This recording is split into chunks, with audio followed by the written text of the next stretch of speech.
여러분 일에 만족하십니까? 여러분 삶에 기쁨이 가득한가요? 시험 기간이 다가오는데 이런 질문을 던지는 건 센스 없는 건가요? 여러분, 우리 사람이 하는 모든 일은 대개는 크게 두 가지 축으로 이루어져 있습니다. 하나는 하고 싶은 일이고 다른 하나는 해야 하는 일입니다. 물론 간혹 하고 싶지도 않고 해야 할 필요도 없는 일을 하는 때도 있긴 하죠. 하지만 미성년자가 아니라 자기 삶을 자기의 주권으로 결정할 수 있는 성년이 된 이후에는 해야 할 일 또는 하고 싶은 일 이외에 다른 일을 하는 경우는 극히 드뭅니다. 그런데 사람들이 하고 싶은 일과 해야 하는 일 중에 무엇을 더 선호할까요? 하고 싶은 일을 더 선호합니다. 하고 싶은 일이 해야 할 일이다. 두 가지가 같다면 너무 좋겠지만 그럴 수 없을 경우에는 하고 싶은 일에 더 큰 매력을 느낍니다. 왜냐하면 그것이 자기를 더 행복하게 만들어주고 더 기쁘게 만들어주기 때문이죠. 그리고 이런 이유 때문에 사실 성경의 명령, 하나님의 계명, 이것은 우리에게 시시때때로 불편하게 느껴집니다.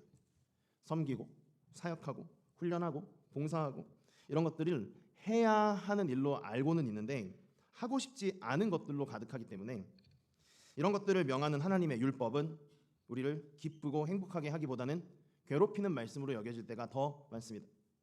그런데 놀랍게도 성경은 율법이, 하나님의 말씀이 우리의 기쁨을 위한 것이라고 분명히 선언하고 있거든요.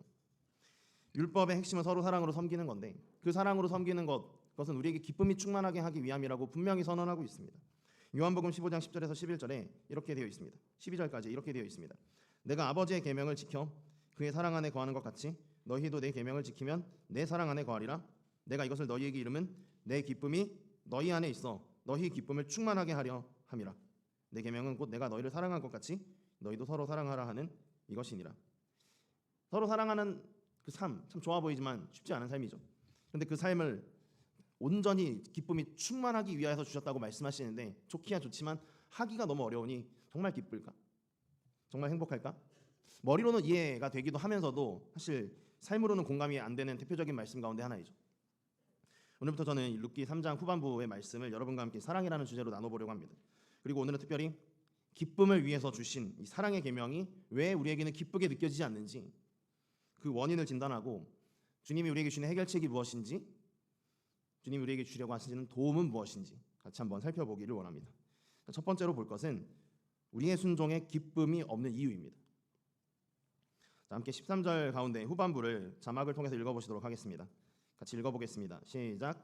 만일 그가 기업 물을 자의 책임을 내게 이행하기를 기뻐하지 아니하면 여호와께서 살아계심을 두고 맹세하노니 내가 기업 물을 자의 책임을 내게 이행하리라. 아침까지 누워 있을지니라 하는지라. 아멘. 보아스가 자기보다 기업 물음의 순번이 앞서는 자가 있어서 그 사람이 기업 물음의 책임을 이행하면 좋겠다고 했는데 그리고 나서 이어지는 이 말씀으로 그런데 만약에 그 사람이 기쁨으로 그 일을 하려고 하지 않는다면 그 책임을 기쁨으로 이행하려고 하지 않는다면 내가 대신 기업을 물으겠다. 그것을 말하고 맹세하고 있습니다. 여러분, 이 보아스의 발언이 우리에게 두 가지를 보여주는데요. 첫 번째는 그가 기쁨으로 기업 물을 자의 책임을 이행하지 않는 경우를 인정하고 있다는 거예요. 그럴 사람도 있을 수 있다. 하나님의 말씀인데 이 말씀을 기쁨으로 순종하지 않는 사람이 있을 수 있다. 이걸 인정하고 있는 것이죠. 그리고 두 번째, 그런데 만약에 그런 사람이 있으면 그런 사람은 순종하면 안 된다. 기쁨 없이 순종해서는 절대 안 된다. 내가 순종의 기회를 뺏어 와서라도 그런 식으로 순종하는 것은 내가 맞겠다라고 하는 보아스의 생각을 보여주고 있습니다. 여러분, 그렇다면 왜 보아스는 기쁨으로 순종하지 않을 사람도 있음을 인정하면서 그런 사람의 순종은 내가 막아서겠다, 내가 대신 순종하겠다 이렇게까지 말하는 것일까요? 아시다시피 보아스가 상당히 성경적인 세계관, 가치관을 지니고 있죠. 건전한 신자입니다. 그래서 그 사실을 기초로 우리가 두 가지 사실을 성경에서 추론할 수 있는데요. 첫 번째는 기쁨이 없는 순종은 사실은 그 믿음이 바르지 않다는 것을 보여주기 때문입니다. 기쁨 없이 순종하는 자의 믿음은 바르지 않기 때문에 그런 사람의 순종 막아야 된다는 거예요. 여러분, 만약에 믿음이 바르면, 올바르면 어떻게 될까요? 그 믿음이 우리로 하여금 주님의 계명을 기뻐하게 만듭니다. 올바른 믿음은 반드시 우리에게 하나님의 계명을 기뻐하게 하고 그래서 기쁨으로 순종할 수 있도록 우리를 이끌어줍니다. 빌립보서 2장 13절에서 14절을 한번 보시죠. 이 말씀은 믿음이 건전한 자들의 모습을 묘사하고 있는데 너희 안에서 행하시는 이는 하나님이시니 자기의 기쁘신 뜻을 위하여 너희에게 소원을 두고 행하게 하시나니 모든 일을 원망과 시비가 없이 하라고 하고 있는데 여기에 나오는 너희에게 소원을 두신다는 말씀이 바로 기쁨이라는 단어와 동일한 단어입니다. 너희에게 기쁨을 주셔서 그 일을 하게 하셔서 절대로 원망도 안 하게 하고 시비 걸릴 일도 없게 하신다는 것이 이 말씀의 핵심 내용이죠. 올바른 믿음은 순종을 기쁘게 해줍니다. 반대로 기쁘게 순종하지 않는 자의 믿음은 올바르지 않다는 것이죠. 그리고 두 번째, 그래서 이 믿음이 그릇된 자로 판명된 사람이 만약에 순종을 하려고 하잖아요. 그럼 이 제도의 목적을 훼손하게 되어 있어요. 여러분 아시다시피 기업무름의 제도 상당히 부담스럽습니다. 시행령 자체가 상당히 까다로운데요. 기업무를 짜는 기업무를 대상을 위해서 자기의 모든 것을 대가 없이 희생해야 됩니다. 권세나 명예나 재물이나 심지어 자녀까지도 기업무를 짜의 회복을 위해서는 아낌없이 제공해 주어야 합니다. 그리고 이렇게 시행령이 부담스러운데요. 이 부담스러운 시행령이 왜 생겨났냐? 사실은 이 현세적 구원을 통해서 이 땅에서의 회복을 통해서 영원한 구원의 역사를 확장해 나가기 위한 것이기 때문입니다. 이 땅에서 그 사람에게 잘 해줌으로 그것이 그 사람이 영생까지 바라보게 하는 촉매제가 되게 해야 되다 보니까 이 사랑의 섬김이 어지간한 수준으로는 되지 않는 거예요. 압도적인 섬김이 있어야 된다는 겁니다. 그래서 이 제도 아무나 실천할 수 없습니다. 이 땅에서 어렵게 사는 자를 돕기 위해서 오히려 자기가 어렵게 되는 것을 자처해야 됩니다. 이러한 희생은 영원한 천국을 소망하는 자가 아니면 할 수 없어요. 이 땅에서의 삶에 전혀 미련이 없고 영원한 천국을 소망하지 않는 사람, 즉 믿음이 없거나 믿음이 올바르지 않은 자로서는 도무지 감당할 수 없는 제도입니다. 여러분 만약에 믿음이 그릇된 사람이 이 제도를 의무감 때문에 수행하려고 하면 어떻게 될까요? 그는 반드시 이 제도를 1차적으로 거부하게 되어 있습니다. 안 하려고 하는 거예요. 그리고 하려고 했다고 할지라도 중도에 포기하고 말 것입니다. 그리고 만약에 끝까지 했다고 할지라도 그의 심리 상태가 기쁘지 않기 때문에 그 도움을 받는 사람이 그 도움을 기꺼이 받지 못하게 만들 겁니다. 여러분 역지사지 해보세요. 누군가 나를 기쁨 없이 도와주려고 한다고 한다면 나를 도와주는 게 기쁜 일도 아닌데만 억지로 도와주는 게 얼굴에 다 티가 난다고 해보면 그 사람의 도움 받기 좋습니까? 부담스럽습니까? 굉장히 껄끄럽죠. 안 받고 싶어지는 거예요. 여러분 그렇기 때문에 이런 이유 때문에 보아스는 자기보다 기업무름의 순번이 앞서는 자가 만약에 기쁨 없이 이 순종을 하려고 한다면 그를 막아서라도 내가 대신 책임을 이행하겠다고 룻에게 맹세를 하고 있는 겁니다. 여러분 이제 여러분 어떻습니까? 서로 기업무를 자로서 공동체 일원이 되었습니다. 가장 가까운 자로서 섬김과 봉사의 책임을 맡았습니다. 기쁘게 하고 계십니까? 기쁘게 섬기고 있습니까? 기쁘게 봉사하고 있습니까? 기쁘게 훈련받고 있습니까? 여러분의 믿음은 어떻습니까? 어떤 분들은 이렇게 말하기도 하죠. 제 믿음은 분명히 바른 것은 사실인데 순종은 좀 괴로운 것 같습니다. 제 믿음이 그릇됐다 생각하진 않지만 순종은 원래 좀 늘 괴로운 것 같고 기쁘다가도 괴로울 때도 있고 뭐 그런 거 아니겠습니까? 이런 말을 하시는 분의 그 말을 이해는 하지만 이 말에는 오류가 있습니다. 왜냐하면 바른 믿음은 순종을 괴로운 주제로 절대 만들 수 없기 때문입니다. 여러분 하나씩 뜯어보면서 천천히 생각을 해보십시오. 아시다시피 우리의 믿음은 그 대상이 예수님이지 않습니까? 근데 그 예수님을 믿음의 대상으로 삼는 이유는 세 가지입니다. 첫 번째는 내가 사랑받을 자격이 없을 뿐만 아니라 미움받아 마땅한 자들이라는 거예요. 나는 미움을 받아 마땅한 자입니다. 주님의 원수예요. 그런데 이런 나를 위해서 구원을 베푸신 하나님이 어떤 분이냐? 흠도 티도 없으신 완전하신 분이에요. 나 같은 죄인을 그처럼 완벽하신 하나님이 세 번째, 목숨을 바쳐 죄값을 대신 치러주시고 부활하심으로 구원해 주셨습니다. 이게 우리가 믿는 내용이에요. 그렇죠? 아무런 자격이 없을 뿐만 아니라 구원을 받으면 안 될 조건이 충만한 자들인 우리를 완벽하신 주님이 자기를 희생해서 죽음까지 감내해서 우리를 구원하셨다. 로마서 5장 8절을 보세요. 우리가 아직 죄인 되었을 때에 그리스도께서 우리를 위하여 죽으심으로 하나님께서 우리에 대한 자기의 사랑을 확증하셨느니라. 여러분 그러므로 우리의 믿음은 근본적으로 미움받아 마땅한 나를 완벽하신 하나님께서 누구보다 사랑하셨다는 것, 이것을 믿는 게 믿음의 출발점입니다. 여러분 그러면 이런 믿음을 가진 자가 과연 하나님을 사랑하지 않을 수 있을까요? 이러한 믿음으로서 하나님을 믿고 있는 자가 하나님을 사랑하지 않을 수 있는 가능성은 없습니다.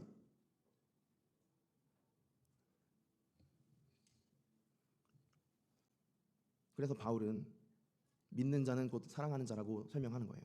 믿는 자는 사랑하는 자다. 로마서 8장 28절 중반부에 이렇게 되어 있습니다. 하나님을 사랑하는 자, 곧 그의 뜻대로 부르심을 입은 자들.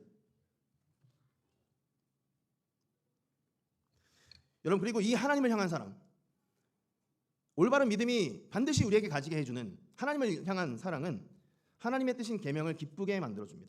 그것을 기뻐하게 만들어줘요. 왜냐하면 하나님이 기뻐하시는 게 하나님을 사랑하시는 자들의 최고의 기쁨이거든요. 하나님이 기뻐하시는 것은 하나님의 뜻이 이루어지는 것입니다. 그러므로 하나님을 사랑하는 자, 곧 하나님을 믿는 자, 그의 부르심을 받은 모든 신자는 하나님의 뜻인 계명을 기뻐하지 않을 수가 없어요. 물론 때로는 그 난이도가 너무 높아서 조금은 쉽지 않긴 합니다. 하지만 그럴 때마다 성경은 무엇이라고 설명하느냐? 그리스도의 사랑이 너희를 강권할 것이다.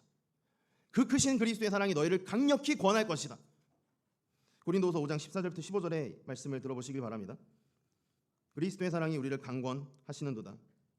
우리가 생각하건대 한 사람이 모든 사람을 대신하여 죽었은즉 모든 사람이 죽은 것이라.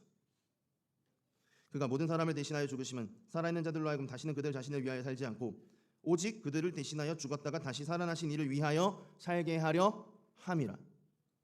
그리스도의 사랑이 우리를 강권하도다. 오직 그들을 대신하여 죽었다가 다시 살아나시는 이를 위하여 살게 하려 함이라. 여러분, 그러므로 올바른 믿음을 가졌지만 나는 계명이 기쁘지 않다고 말하는 것은 거짓말입니다. 올바른 믿음은 반드시 순종을 기쁨의 주제가 되게 해줍니다.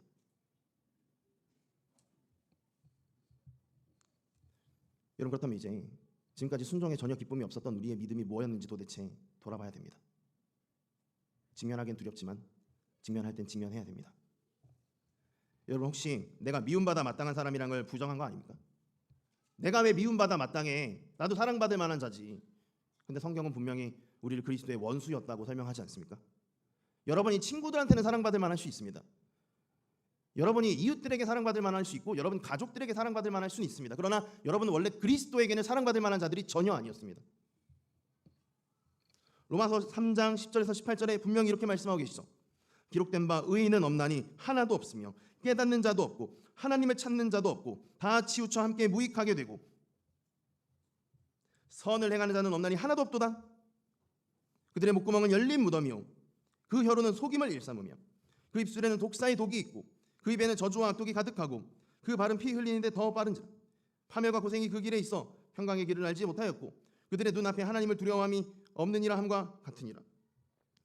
여러분, 왜 우리가 서로 사랑받을 만하다 생각하시는지 아십니까? 다 비슷하게 죄인이기 때문입니다. 너나 나나 죄인이니까 별로 심각성을 못 느끼고 서로 사랑받을 만하다 생각하지만 완전히 거룩하신 주님 앞에 서 보십시오. 어찌 우리가 사랑받을 만하다고 말할 수 있겠습니까? 그러니까 사실 두 번째, 하나님이 완전하시다는 것을 못 믿고 있는 건 아닌지. 반대로 말해서 하나님이 완전하시다는 걸 믿는 사람은 다른 걸 찾지 않겠지만 하나님이 완전하시다는 걸 믿지 못하는 증거로서는 더 좋은 게 있다고 생각하는 모습이 있을 수 있겠죠.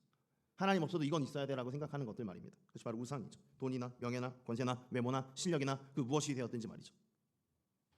여러분, 만약 이마저도 아니면 혹시 여러분 하나님께서 여러분을 사랑하신다는 사실을 믿지 못해 온 것 아닙니까?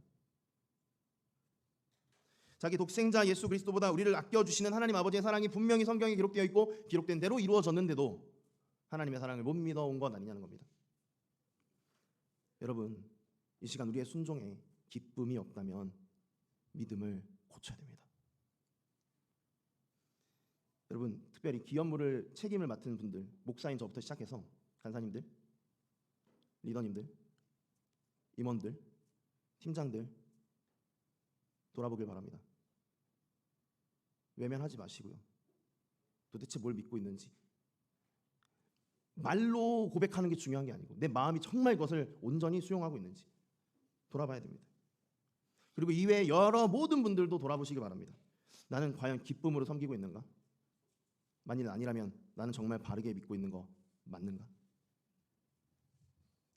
자, 두 번째로 볼 게 있습니다. 두 번째로 볼 것은 순종의 기쁨을 회복시키려면 맹세가 필요하다는 거예요. 방금 말씀드렸듯이 기업물을 자의 책임을 이행하려면 기쁨으로 해야 됩니다. 그리고 이 기쁨은 올바른 신앙을 가진 자에게 주어집니다. 건강한 신자는 항상 기뻐하게 되어 있죠. 주님이 명령하시기도 하지 않았습니까? 항상 기뻐하라. 항상 기뻐하지 않는 것은 믿음이 뭔가 문제가 있는 겁니다. 여러분, 근데 이게 마땅한 거긴 한데 성경적으로 마땅한 거긴 한데 쉽지가 않죠. 왜 그런가 살펴봤더니 우리가 늘 불변하는 존재가 아닌 거예요. 우리는 수시로 변화합니다. 하나님은 불변하시지만 하나님을 믿는 우리는 늘 변화해요. 우리의 지, 정, 의가 날마다 변합니다. 바른 믿음으로 시작해도 어느새 변질돼요. 알고 있던 내용도 쉽게 잊어버리고, 알고 있더라도 마음이 돌처럼 굳어 있을 때가 많습니다. 마음이 움직이더라도 좀처럼 몸이 움직이지 않는 우리의 연약함도 있습니다. 여러분, 그런데 이게 보아스라고 해서 예외일 리는 없겠죠.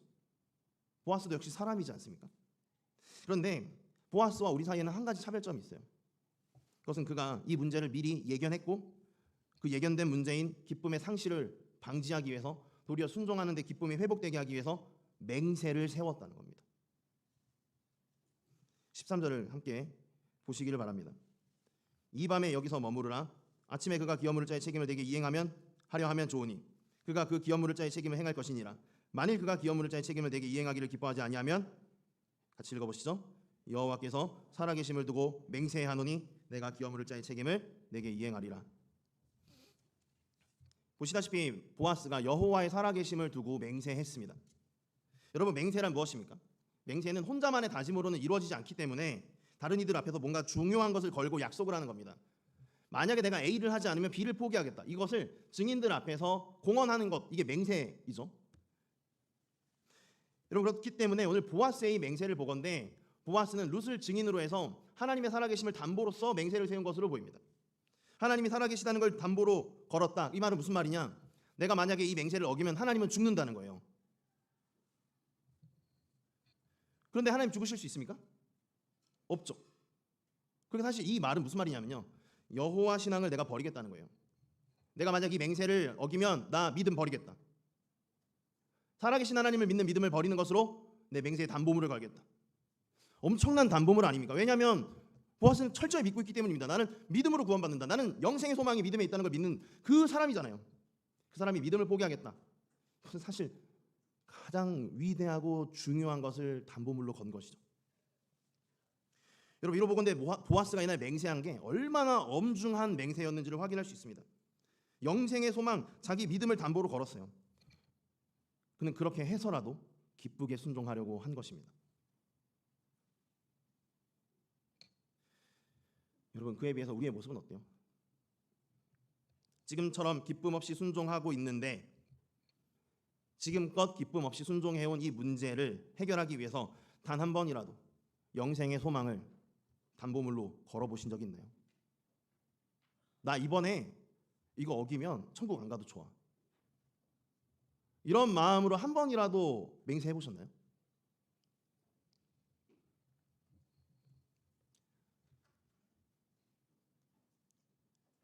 만약에 이렇게 맹세할 수 없다면 여러분은 여전히 하나님이 가장 중요한 분이 아닙니다. 왜냐하면 신자는 자기의 구원보다 하나님의 기쁨이 더 우선되는 사람이기 때문이죠. 여러분, 앞서서 우리가 기쁨 없이 순종하게 되는 이유가 믿음이 그릇되었기 때문이다라는 것을 말씀을 나누었습니다. 믿음이 그릇된 이 문제는 우리의 순종을 방해해요. 믿음이 그릇되었기 때문에 우리의 순종은 기쁨이 없어지게 되었습니다. 그래서 우리는 순종을 처음부터 포기하거나 중도에 포기해요. 완료를 하더라도 뜨뜻미지근하게 합니다. 순종의 대상인 하나님이나 기업 물음의 대상이 보기에 달갑지가 않은 순종을 하게 됩니다. 여러분, 이게 정말 문제라는 걸 안다면, 이 기쁨 없는 순종이 얼마나 문제인지를 안다면 이제 이 문제를 고쳐야 됩니다. 기쁨 없는 순종이 왜 문제예요? 하나님은 순종하는 걸 기뻐하는데 나는 순종이 기쁘지 않으니까 하나님이 기쁜 게 꼴보기 싫다는 말이죠. 심하게 말한 말입니다. 하나님이 기쁘신 게 너무 싫어. 나는 괴로워. 이 말이에요. 순종이 기쁘지 않다는 말은. 그러므로 이거 정말 고쳐야 되는 문제입니다. 근데 이 일을 위해서 우리가 무엇을 할 수 있겠어요? 오늘 본문에 나온 대로 아주 단순하면서도 확실한 방법이 있는 거예요. 믿음을 걸어보는 겁니다. 영생의 소망인 천국 포기할 수 있느냐? 나는 하나님이 기쁘실 수만 있다면 천국도 포기할 수 있다. 만약에 내가 하나님이 기쁘시지 않다면 나는 천국을 포기하겠다. 이 질문에 예스라고 답할 수 있는지 질문을 던져보라는 거예요. 어찌 보면 정말 무서운 도전이죠. 여러분, 그런데 이 도전 안 할 이유가 사실 없습니다. 왜냐하면요, 이미 우리 삶에는 기쁨이 없거든요. 우리의 믿음이 이미 그릇되어서 하나님을 믿고 따르는 그 순종, 하나님을 기쁘시게 할 수 있는 그 순종이 기쁘지 않은 상태에 우리가 놓여 있습니다. 오히려 우리는 하나님을 고통스럽게 할 죄악을 더 기뻐하고 있습니다. 이 상태로라면 하나님 만나는 것이 두려운 상태입니다. 여러분, 그러므로 이제는 정말 택일해야 되는 거예요. 믿음을 걸고 순종의 기쁨을 회복하고자 하든지, 아니면 그냥 이대로 내버려둬서 세상 쾌락을 즐기다가 하나님을 실망시키고 하나님을 고통스럽게 만들든지 말입니다. 여러분, 물론 겁이 나죠. 결국에 내가 믿음을 걸고 맹세했는데 또 맹세를 어겨서 믿음을 버려야 되는 결론에 도달하면 어떻게 될까? 여러분, 그런데 이런 우리를 위해서 하나님께서 놀라운 선물을 준비해 두셨어요. 그 선물은 바로 십자가와 부활입니다. 주님께서는 자기의 살아계심을 담보로 맹세하는 우리가 만약에 그 맹세에 실패하더라도 믿음을 버리지 않아도 되게 해주시기 위해 죽으셨어요. 그는 이렇게 말씀하시는 거죠. 너가 맹세에 실패했더라도 넌 사실 맹세에 실패한 게 아니다. 왜냐하면 내가 죽었기 때문이다. 나의 살아있음으로 맹세한 너는 내가 죽었기 때문에 그 맹세 무효다. 괜찮다. 그리고 그는 그의 부활하심으로 우리가 다시 맹세할 수 있는 기회를 주십니다. 내가 죽었기 때문에 너가 다시는 나의 살아계심으로 맹세할 수 없을 줄로 생각했겠지만 난 다시 부활했다. 그러니까 또 맹세해라. 주님께서는 십자가와 부활로 이렇게 말씀하시는 겁니다. 너가 맹세에 실패해도 내가 죽었으니 너의 맹세는 무효고, 그러나 나는 다시 살아나기도 했으니 너는 다시 맹세할 수 있다. 실패해도 다시 맹세하면 된다. 다시 맹세해서 또 도전해라. 믿음 또 걸고 도전 또 해라. 기쁨이 회복될 때까지.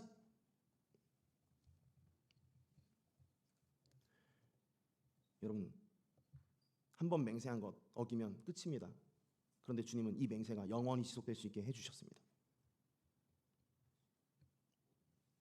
그렇게 해서 우리의 믿음을 고쳐주실 수 있는 기회를 무한히 제공해 주신다는 겁니다. 얼마나 감사한 일입니까? 여러분, 그러므로 이제 우리가 정말 우리의 믿음이 잘못되었다는 것을 인정한다면 주저하지 말고 맹세해야 됩니다. 약속 정도가 아닙니다. 결심 정도가 아닙니다. 맹세해야 됩니다. 주님, 저는 이번 이 맹세 어기면 천국 안 들어가도 좋습니다. 실패를 두려워하지 말고 맹세해야 됩니다.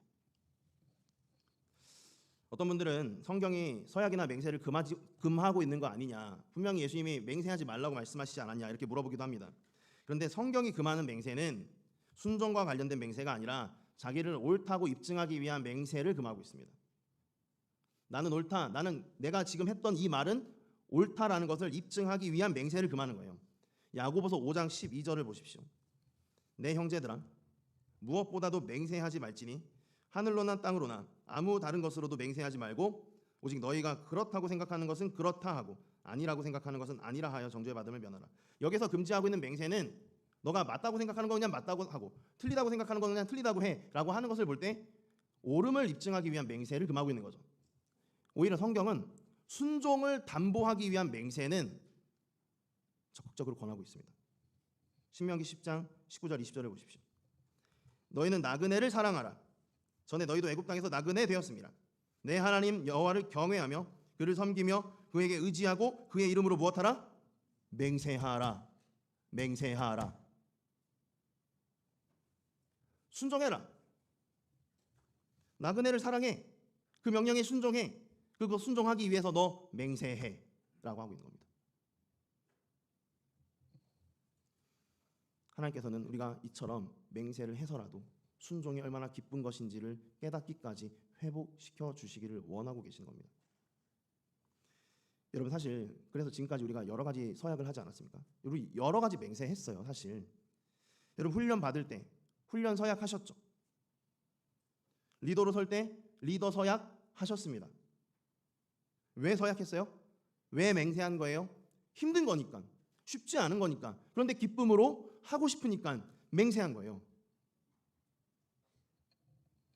여러분, 그런데 혹시 서약할 때 별 생각 없이 한 거 아니에요? 맹세할 때 아무 생각 없이 하지 않았나요? 그래서 맹세에 실패했어요? 좋아요. 괜찮아요. 괜찮아요. 주님이 분명히 말씀하셨잖아요. 내가 죽었기 때문에 나의 살아계심을 두고 맹세한 너의 맹세는 무효다. 다시 하면 됩니다. 다시 맹세하면 됩니다. 공적으로 믿음을 걸고 맹세하십시오. 주님께서 다시 맹세하고 다시 해보려는 자들에게 반드시 기쁨 회복시켜 주실 줄 믿습니다. 마지막으로 한 가지 더 볼 게 있는데, 기쁘게 순종하기 위한 마지막 열쇠예요. 여러분, 보아스가 룻을 위해서 맹세하고 룻에게 한 가지를 부탁을 했습니다. 그것은 무엇이냐면 이 밤에 여기에 머무르라는 거예요. 도대체 보아스가 룻에게 왜 이 밤에 여기에 머무르라는 부탁을 했을까요? 많은 사람들은 고대 사회 야간 그 길이 너무 위험하기 때문에 룻을 보호해주기 위해서 그렇게 말했다고 생각을 합니다. 근데 그렇게 볼 수는 없어요. 사실 그렇게 보는 건 너무 무리입니다. 왜냐면요, 사실은 남녀가 밤에 있는 것도 위험하기 때문입니다. 남녀가 밤에 함께 있는 것, 그것은 성적인 유혹을 자극하는 것이죠. 룻이 보아스의 말을 오해할 수도 있어요. 이 정도 대화했으면 됐지 뭘 밤새도록 머무르라고 하지. 물론 야밤에 여인을 돌려보내는 게 위험하긴 하죠. 근데 만약에 정말 위험하기 때문인 것이기만 하다면 보아스가 룻의 집까지 동행해주면 되잖아요. 집까지 데려다 주고 오면 되는 거예요.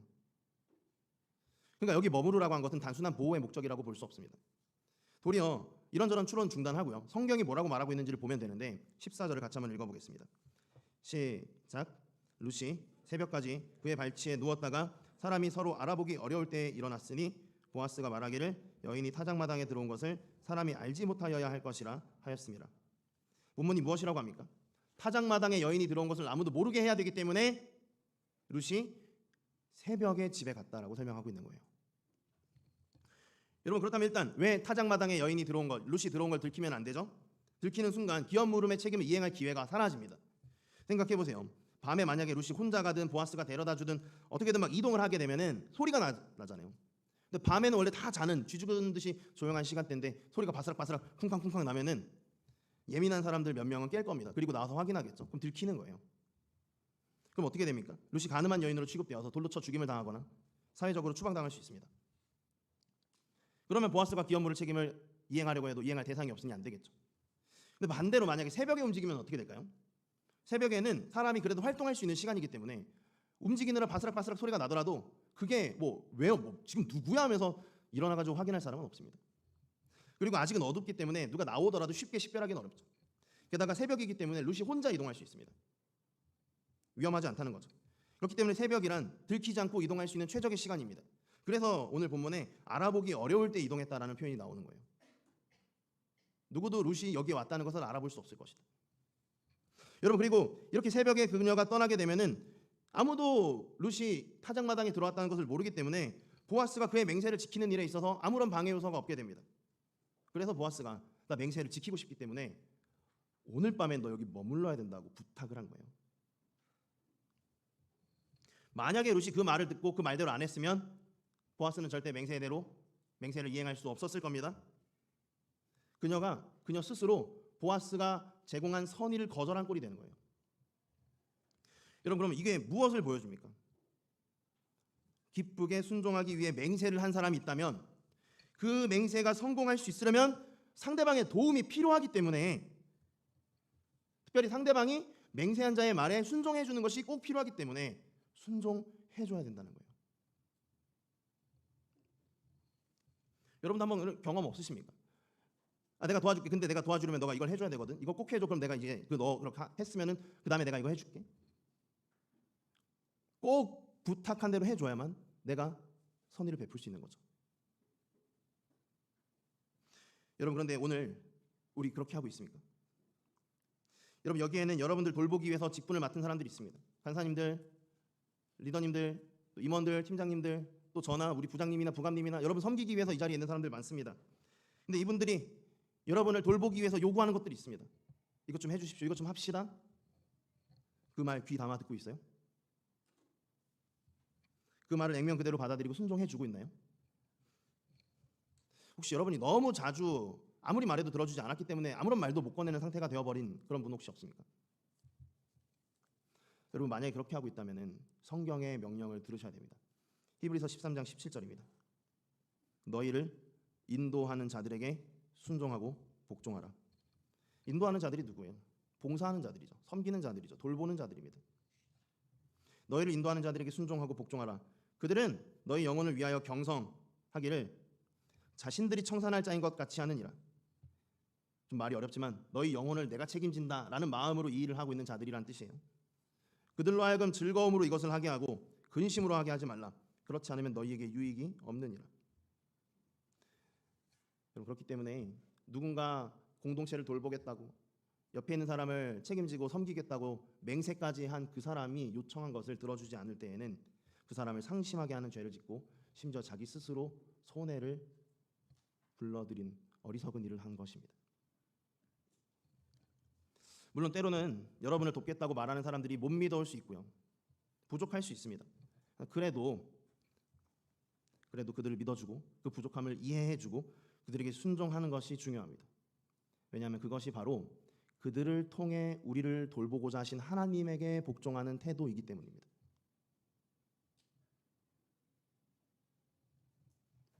하나님이 그 사람이 못 믿어온 줄 모르고 그 사람이 부족한 줄 모르고 여러분을 돌보기 위한 자로 세우셨겠습니까? 아시고 세우신 하나님께 복종하기 위해서 못 믿었고 부족해도 믿어주고 순종해야 하는 것이죠. 하나님께서는 그래서 순종을 기쁘게 하겠다고 맹세한 그 사람들이 어떤 사람들이든지 간에 그 사람들의 말에 복종하는 사람을 기뻐하십니다. 그런 사람을 일컬어 하나님은 진짜 믿음이 있는 사람이라고 말씀하십니다. 믿을 수 없지만 믿어주기 때문이죠.